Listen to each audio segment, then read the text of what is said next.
ones up there. But last week, and there was many here today that weren't here last week, so I'm going to repeat some of the things I said. But last week, we did the story of Moses. I told everyone the story of Moses and how he came about getting the Ten Commandments and bringing them to the people. And some of the interesting facts that I told at the end of that story were that a survey was taken of American people, and only 14% of Americans know what the Ten Commandments are and know any of them. Wow, on the same hand, 25% of people know what's on a Big Mac. So that's, almost double. And 1 in 4 people know the names of the Three Stooges, and 1 in 3 people know all the names of the 6 Brady Bunch kids. So we seem to know more about pop culture, than the Ten Commandments. And also, we were talking about, the question I left at the end was, how are the Ten Commandments relevant today? And I also stated that our founding fathers, when they met and formed our democracy and our government, also definitely used the Ten Commandments. And in the House of Representatives, I had told you that above all of the entrances, all the way around, are raised like relief pictures on marble, carved in marble, of great lawmakers of near and far, just out in other countries, in our country, just lawmakers. And there's 11 on one side, all facing the center, and there's 11 on the other side, all facing the center. But the one that's right in the center, that the president would see in his line of vision as he's giving his State of the Union address, or as the Speaker of the House addressing, they will see that person, and that is Moses. And he came up with me a picture today of that. And that is the picture of Moses that's in our House of Representatives building in Washington, D.C. And so I thought that was very interesting and good, that's, that our country was founded and thought to give Moses that place of honor. And the Ten Commandments are actually in groups. The first 3 are about our love of God, and the last 6 are about our love for people, for others. And the 4th one kind of can go either way. It's that love of God and love of people, so it kind of is can go either way. But we are going to take a look at the first 3 here today. And the first one I did read to you, but I'm going to reread it. Because God said, I am the Lord your God, who brought you out of Egypt and out of the land of slavery, and you shall have no other gods before me. And when God gave that decree, that's exactly what he meant. He is the God. He is the only God, and he is the one that he wanted his people, because he was actually entering a covenant with the Israelites at the time. He entered a covenant and said, I'm going to give you, and the Ten Commandments weren't the only thing. He gave all sorts of laws, and I touched briefly on that last week too.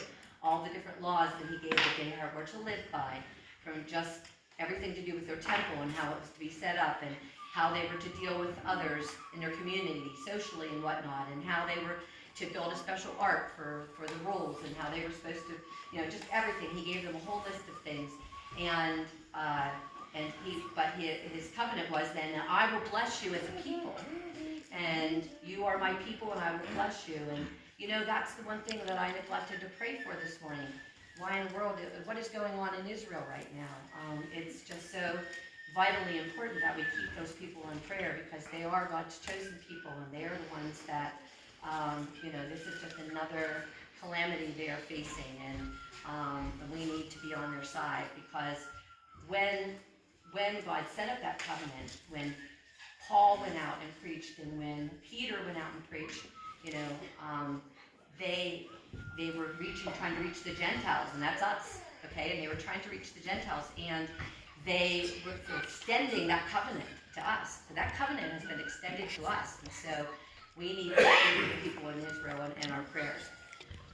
But anyways, when God says don't have any other gods before me, that's because God's name is the highest. That is the top of the ladder. That is the top of the list. There is no other name higher, better, anything than the name of God. And also the name of Jesus. Jesus is right up there. That is the names that are above all names. And when we sang the song, He is exalted, and even in our kids' song today, it was we will exalt Him, because that's where we put Him. We put Him at the very, very top, and that's where He needs to be. And when the Israelites came to Mount Sinai, and at their base of Mount Sinai, and Moses was preparing to go up to get those, there was great shaking of the mountain, and smoke coming from the mountain, and trembling of the grounds, and lightning strikes, and horns blaring, and trumpets sounding, and the people started backing up in fear. I mean, they were absolutely in fear because it was such a tremendous. But it was God descending on Mount Sinai, and that was that's the power and the awe, and that's why we need to put Him there, because that is where He belongs, because that is just the power of God that they were experiencing. And it's okay to fear that. It's okay, because it's okay to be in awe of God's power. That's what we should be. We should be in awe of it. And there's a verse I want to share with you. It's from Proverbs. And Proverbs, of course, is King Solomon, and he was the wisest man to walk the earth. And this was his words. The fear of the Lord is the beginning of knowledge, but fools despise wisdom and instruction. So fear is the beginning of knowledge. And when we fear, and when I say fear the Lord, it doesn't mean that we are just going and hiding in our closet and coming up in a little ball and we're just so scared to death. That is not what that fear just means. That we respect God, and we respect Him, and that fear, the hope is that fear of God that turns into the love of God. So it's just all, and that is just the way that. So there's just no place else to put God but on top, and that is the way it goes: God, family, and others. So we never even put our families above God, as much as we love our. Wouldn't Taylor Swift be up there somewhere? That's in the next commandment. That's in the next commandment. But it is God, family, and it's others. So even though, like I said, we love our families to death, we just think the world of our families. We want nothing but the best for our families. But God comes before our families. That is the very first one, and then our families, and then others. Okay? So go on to the second commandment, which is very similar in some respects. Let's go back to. Oh yeah, I took my. Okay. You shall not make for yourself an image in the form of anything in heaven above, or on the earth beneath, or in the waters below. You shall not bow down to them or worship them, for I, the Lord your God, am a jealous God, punishing the children for the sin of the parents to the third and fourth generation of those who hate me, but showing love to 1,000 generations of those who love me and keep my commandments. Simplified, the children's version says, praise and worship Him only. Okay, we'll put God first, praise and worship Him only. You can see the similarities there. But the thing that the second commandment goes into more is idol worship. So when that was given to the people, to the Israelites at that time, idols was a very big thing. I mean, you would melt down your gold, you'd craft something ornate, whether it be an animal or a being, a human, some sort, and make an idol. You would carve wood into idols. There was just all kinds of things that they did, that the peoples around did for idols. And that's what God was nixing, like immediately, like that is His law. No idols, and don't make anything an idol to represent me, to represent God. Nothing should be made to represent God and be an idol, something that you worship, because we're worshiping God only. And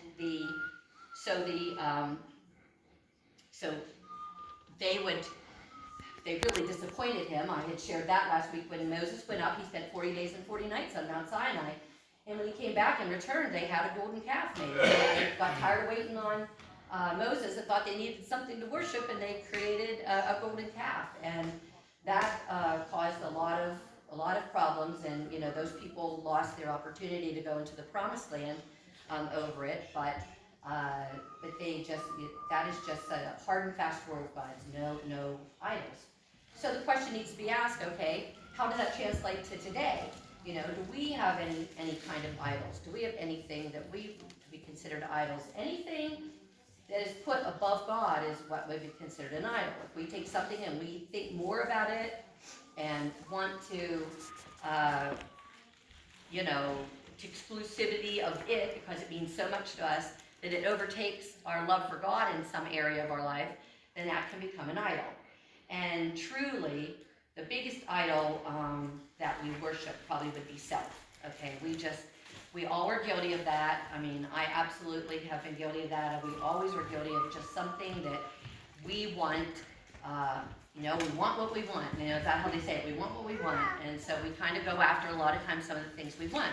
But it always has to do with what is the intent of what we're going after. Okay, so like sometimes we want the bigger and better car, we want the nicer home, we want our jobs, we want the career that's the envy of everybody, we want the latest styles, we want prestige and be the head of this committee and that, we want noticed, we want, and that's all things of self. And that in itself, doesn't have to be an idol. We can, but a lot of times it kind of does become one, because sometimes we take those things and we place them, we're not even maybe meaning to, but we place them before God because we get so involved in them and so involved in the pursuit and so involved in that we kind of forget about God. And we'll think, wow, when's the last time I prayed? When's the last time I went to church? When's the last time because I'm so involved in all these other things. And when those things overtake God, they become an idol, and they truly are an idol. I have another verse here I'd like to. Oh no, actually in a second I will. Okay. Nope, I do have one. It's from Matthew 6:24. No one can serve two masters.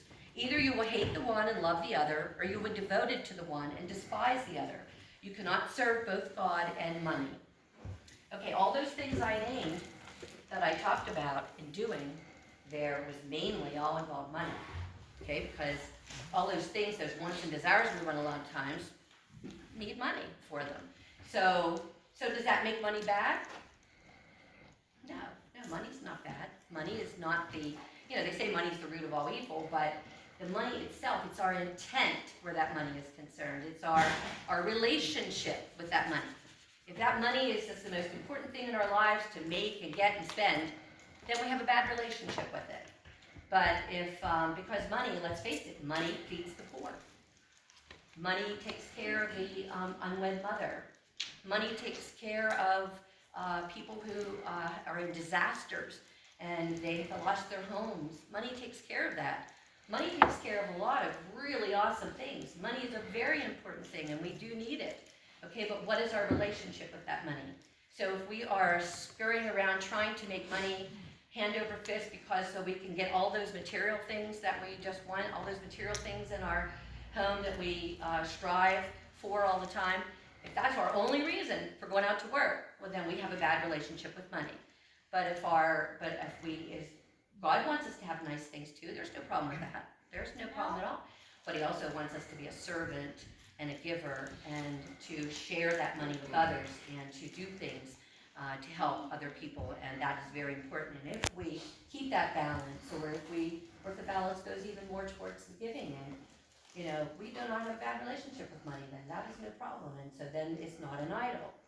I worked through the Postal Service for over 30 years, and I used to buy myself a little desk calendar every year that I would rip off every day, and I would buy different ones. Sometimes I did puzzles, sometimes I did trivia, sometimes I did... But one of my favorite puzzles I always bought myself was the Far Side.